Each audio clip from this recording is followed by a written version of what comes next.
পাঠ্যপুস্তকে পড়েছি, জন্ম হোক যথা তথা, কর্ম হোক ভালো। এটা আমরা পাঠ্যপুস্তকে পড়েছি। তো বুদ্ধ জন্ম থেকেও কর্মকে বেশি প্রাধান্য দিয়েছেন। জন্মের দ্বারা কেহ ছোট বড় নির্ধারিত হয় না। জন্মের দ্বারা কেহ সম্মানিত অসম্মানিত নির্ধারিত হয় না। জন্মের দ্বারা কেহ কুলীন অকুলীনও নির্ধারণ হয় না। কর্মের দ্বারাই মানুষের সম্মান শ্রদ্ধা নির্ভর করে। কর্মের দ্বারাই মানুষের প্রতিষ্ঠা এবং ভবিষ্যৎ ইত্যাদি নির্ভর করে। তো আমরা জন্মগ্রহণ করেছি সুদূর বাংলাদেশের সর্ব দক্ষিণে চট্টগ্রাম জেলায়। আজকে কর্মের তাগিদে, জীবন জীবিকার তাগিদে আমরা সবাই এখানে অনেক দূরে, জন্মস্থান থেকে হাজার হাজার মাইল দূরে ইউরোপের ফ্রান্সে অবস্থান করছি। তো আমরা যখন এখানে ফ্রান্সে অবস্থান করছি, ফ্রান্সে যখন এসেছি, ফ্রান্সে আমরা কেবল একা আসিনি, আমরা এখানে নিয়ে এসেছি আমাদের পরিবার, আমাদের ধর্ম, আমাদের সংস্কৃতি, আমাদের ইতিহাস ঐতিহ্য, এগুলো সব আমরা সাথে করে নিয়ে এসেছি। তো এই আমাদের সাথে সাথে আমরা বুদ্ধকে নিয়ে এসেছি এখানে, ধর্মকে নিয়ে এসেছি এখানে, সংঘকে নিয়ে এসেছি। আপনারা আজকে ফ্রান্সে আছেন বলে আমরা ভিক্ষুরাও এখানে এসেছি। যদি আপনারা না থাকতেন তাহলে এখানে আমাদের আসার প্রশ্ন আসত না, আমাদের অবস্থানের প্রশ্ন আসত না। তো আপনাদেরকে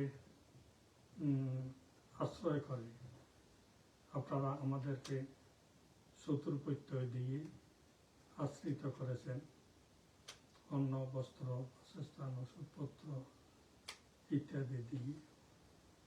আমরাও যথাসাধ্য আপনাদেরকে ধর্ম সেবা দিয়ে যাচ্ছি। তো আমরা এখানে আজকে যে অনুষ্ঠানে মিলিত হয়েছি, সাধন বাবু এবং তার পরিবার, তাদের আহ্বানে সাধন বাবু তার পরলোকগত মাতার উদ্দেশ্যে প্রতি বছরের ন্যায় এবছরও ভিক্ষুদেরকে আহ্বান করে, আত্মীয় স্বজন জ্ঞাতি স্বজনদের আহ্বান করে দান কর্মের আয়োজন করেছেন। তো এটা আমাদের একটা পরম্পরা, এটা আমরা পুরুষানুক্রমে যা অনুসরণ করে আসছি। মাতা পিতার প্রতি আমরা কৃতজ্ঞতা প্রদর্শন করি, মাতা পিতার প্রতি শ্রদ্ধা প্রদর্শন করি। জীবিত থাকতে যেমন তারা আমাদের আরাধ্য, পূজনীয়, শ্রদ্ধেয়, মৃত্যুর পরেও তারা আমাদের শ্রদ্ধেয়, আরাধ্য, পূজনীয়। অন্ততপক্ষে যতদিন আমরা বেঁচে থাকি, যতদিন আমরা এই পৃথিবীতে আসি, ততদিন আমরা কখনো মা বাবাকে আমরা ভুলতে পারবো না। তো এই সংস্কৃতি, মাতাকে স্মরণ করা, পিতাকে স্মরণ করা, পূর্বপুরুষদেরকে স্মরণ করা আমাদের যে পরম্পরা, সেই পরম্পরাও আমরা এখানে ফ্রান্সের মধ্যে অনুসরণ করছি। সাধন বাবু এবং তার পরিবারের সকলে তারা কৃতজ্ঞ পরায়ণ বলে আজকে এই অনুষ্ঠানের আয়োজন করেছে। মাতা হয়তো অনেক বছর আগে তিনি মারা গিয়েছেন, তো তিনি মৃত্যুর পরে এখন কোথায় আছেন এটা আমরা কেউ জানি না, কি অবস্থায় আছেন এটাও আমরা কেউ জানি না। এবং তিনি এসে প্রত্যক্ষ বা পরোক্ষভাবে এসে তাদেরকে বলেও জাননি যে অমুক তারিখ আমি মারা গিয়েছি, সেদিন আমার উদ্দেশ্যে তোমরা দান দেবী, পুণ্যকর্ম করবি, বান্তাপান করবি, অনুষ্ঠানের আয়োজন করবি, এটাও তারা এসে বলেননি, কেউ বলেননি। তো না বললেও এটা আমরা করে যাচ্ছি, বছর বছর বছর বছর করে যাচ্ছি। এটা বছর বছর করার তাৎপর্য হচ্ছে যে এইটা করার মাধ্যমে এটাই প্রমাণিত হচ্ছে যে তাদেরকে আমরা ভুলিনি। তারা আমাদের চোখের অন্তরাল হলেও আমাদের হৃদয়ে, আমাদের অন্তঃস্থলে তারা এখনো জাগ্রত আছে, তারা এখনো অবস্থান করছেন আমাদের হৃদয়ে। তো সেটাই বুদ্ধ বলেছেন, যখনই আমরা কোনো কালগত জ্ঞাতি কিংবা মাতা পিতা তাদেরকে আমরা স্মরণ করব, তাদের উদ্দেশ্যে দান ধর্ম করব, তখন বুদ্ধ বলেছেন আমাদেরকে তাদের গুণাবলী সেই সময় খুব বিশেষভাবে স্মরণ করতে হবে। আদাসী মে আকাশী মে জ্ঞাতি মিথ্যা সাকাশামে। তিরুকুড্ড সূত্র বলে একটা সূত্র আছে, সেই সূত্রে বুদ্ধ এই উপদেশ দিয়েছেন যে আদাসী মে, এই মুহূর্তে আমাদেরকে স্মরণ করতে হবে আমরা যার উদ্দেশ্যে আজকে এই পুণ্যকর্মের আয়োজন করেছি, তিনি এই মাতা আমাদেরকে কি দিয়েছেন। আদাসীম আকাশীম, তিনি আমাদের জন্য কি করেছেন, আমাদেরকে কি দিয়েছেন এবং আমাদের জন্য কি করেছেন, এটা বিশেষভাবে স্মরণ করতে হবে। এটা স্মরণ করলে তখন তাদের প্রতি আমাদের অন্তর কৃতজ্ঞতায় ভরে উঠে। সেই কৃতজ্ঞতা চিত্তে, শ্রদ্ধা চিত্তে যখন আমরা দান দিই, এই দানের কার্যকরী আরো বেশি হয়। কারণ অন্যান্য ধর্মাবলম্বীরা, পৃথিবীতে 4000-এর উপরে ধর্ম আছে, তো প্রায় ধর্মাবলম্বীরা তারা উপরে কাউকে দেখিয়ে থাকেন, সৃষ্টিকর্তা নামে উপরে কেউ আছেন, এইভাবে দেখে উপরে দেখিয়ে থাকেন। কিন্তু উপরে দিকে দেখিয়ে যাকে নির্দেশ করছেন সৃষ্টিকর্তা, তাকে কেউ কোনোদিন দেখেনি,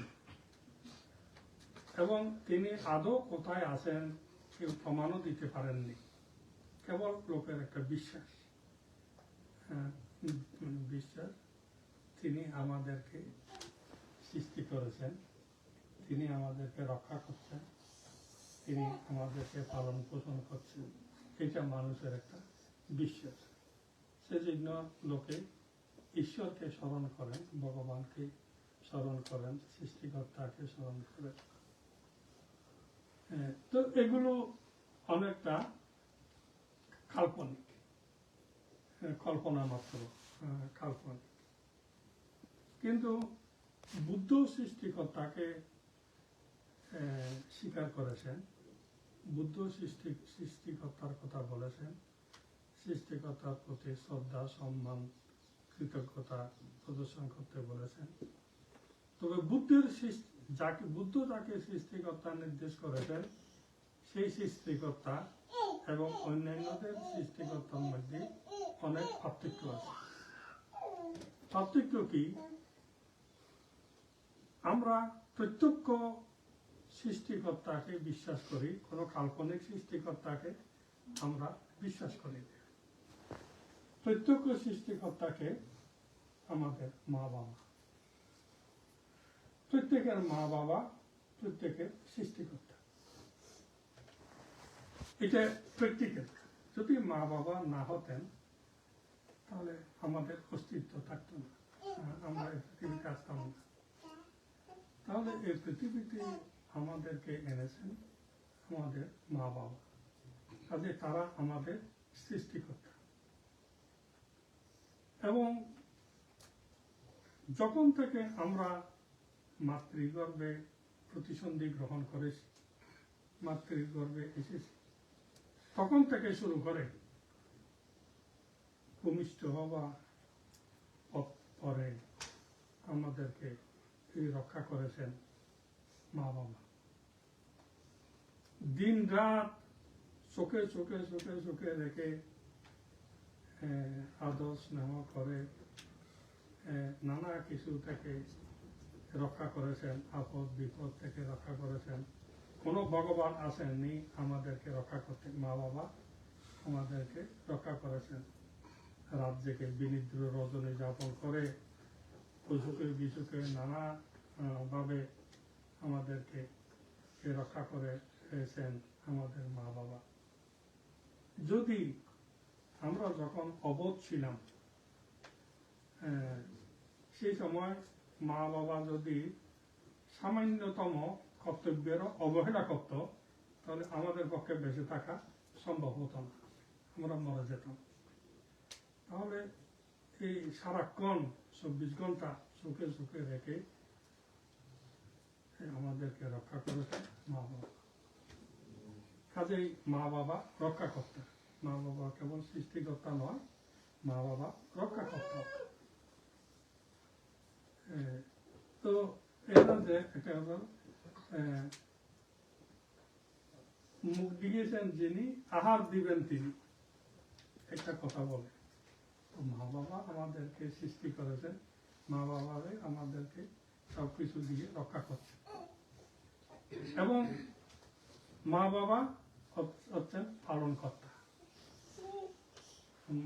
মা বাবা আহার বিহার ওষুধ পত্র বস্ত্র যখন যা প্রয়োজন সবকিছু দিয়ে মা বাবা আমাদেরকে পালন পোষণ করেছে।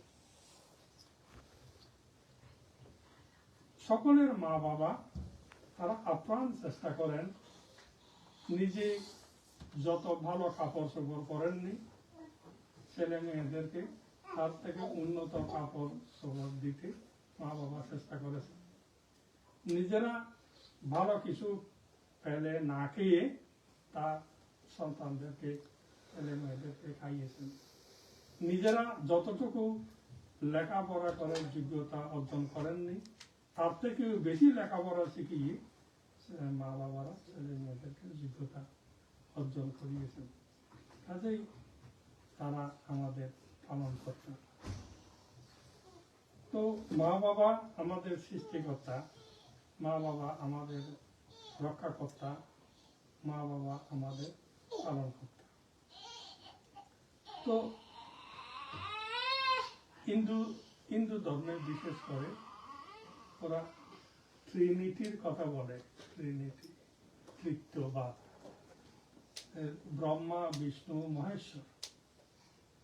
ব্রহ্মাকে তারা সৃষ্টিকর্তা বলে, বিষ্ণুকে তারা পালনকর্তা বলে এবং মহেশ্বর শিবকে ধ্বংসকর্তা বলে, সংহার করে। এই বুদ্ধ এই সব কিছু বলেছেন এই মা বাবা। মা বাবাই অত্যন্ত ব্রহ্ম, ভগবান। মা বাবাই পালনকর্তা, মা বাবাই রক্ষাকর্তা, মা বাবাই সৃষ্টিকর্তা। এই জন্য বলা হয়েছে সন্তানের যা কিছু অর্জন, জীবনে যা কিছু আমরা লাভ করি, যা কিছু কৃতিত্ব, এগুলো মা বাবাকেই ভগবান জ্ঞানে সমর্পণ করা উচিত। আজায়া অনুকাম থাকা, এটা বুদ্ধ বলেছে। মা বাবাকে ব্রহ্ম জ্ঞানে, মা বাবাকে ঈশ্বর জ্ঞানে, মা বাবাকে ভগবান জ্ঞানে সবসময় শ্রদ্ধা করা উচিত, সম্মান করা উচিত, পূজা করা উচিত। তারা যতদিন জীবিত থাকবেন ততদিন আমাদের মাথার তাজ হয়ে থাকবেন এবং মৃত্যুর পরেও তাদেরকে অন্তরে ধারণ করে আমাদেরকে এইভাবে শ্রদ্ধা জানাতে হবে, সম্মান জানাতে হবে, গৌরব জানাতে হবে। তো এখানে ওয়েস্টার্ন কান্ট্রিতে এরাও মা বাবাকে স্মরণ করে। মা বাবাকে স্মরণ করে কিভাবে? হয়তো বছরে একটা দিন মাদার ডে, ফাদার ডে বলে, মাদার ডে, ফাদার ডে। ওই দিন মা বাবাকে একটা হ্যালো করে, শুভেচ্ছা জানায়। এইভাবে মা বাবাকে ওই দিন একটা স্মরণ করে, না হয় একটা কিছু গিফট দে। কিন্তু আমাদের এই মা বাবার প্রতি শ্রদ্ধা, সম্মান, ভালোবাসা, কৃতজ্ঞতা ওই একদিন নয়। আমাদের শ্রদ্ধা, সম্মান, কৃতজ্ঞতা সবসময়। বুদ্ধ সব প্রতিদিন আমাদেরকে এই মাদার ডে পালন করতে হবে, প্রতিদিন ফাদার ডে পালন করতে হবে। এই পিতা মাতা আমাদের সবসময় শ্রদ্ধেয়, সবসময় পূজনীয়। এইভাবে তো যারা বুদ্ধ বলেছেন, মঙ্গলসূত্রে তো বুদ্ধ বলেছেন যারা মাতা পিতাকে এইভাবে শ্রদ্ধা করেন, সম্মান করেন, গৌরব করেন, পূজা করেন, তাদের মঙ্গল হয়। এটা হচ্ছে ধর্ম পালন বা কর্তব্য পালন, এটা জীবনে মঙ্গলময়। আর যে সমস্ত সন্তানেরা সামর্থ্য থেকেও তারা মা বাবাকে শ্রদ্ধা করে না, সম্মান করে না, গৌরব করে না, পূজা করে না, স্মরণ করে না, কৃতজ্ঞতা প্রদর্শন করে না, সেই সমস্ত সন্তানের জীবনে মহা পরাজয়, পরাভব হয় বলে পরাভব সূত্রে বুদ্ধ উল্লেখ করেছেন। ইয়ো মা তারাং বা পি তারাং বা জিন্নাকাং গাতায় বানাং আহুতা ভাক্কাং নাবারাতি তাং পারাবাবাতো মুকাং।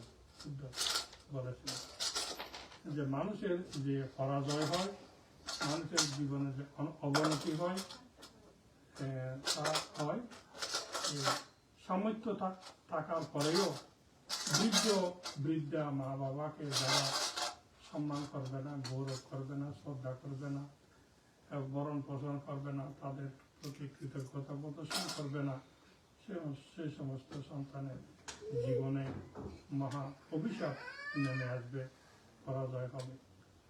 তো আজকে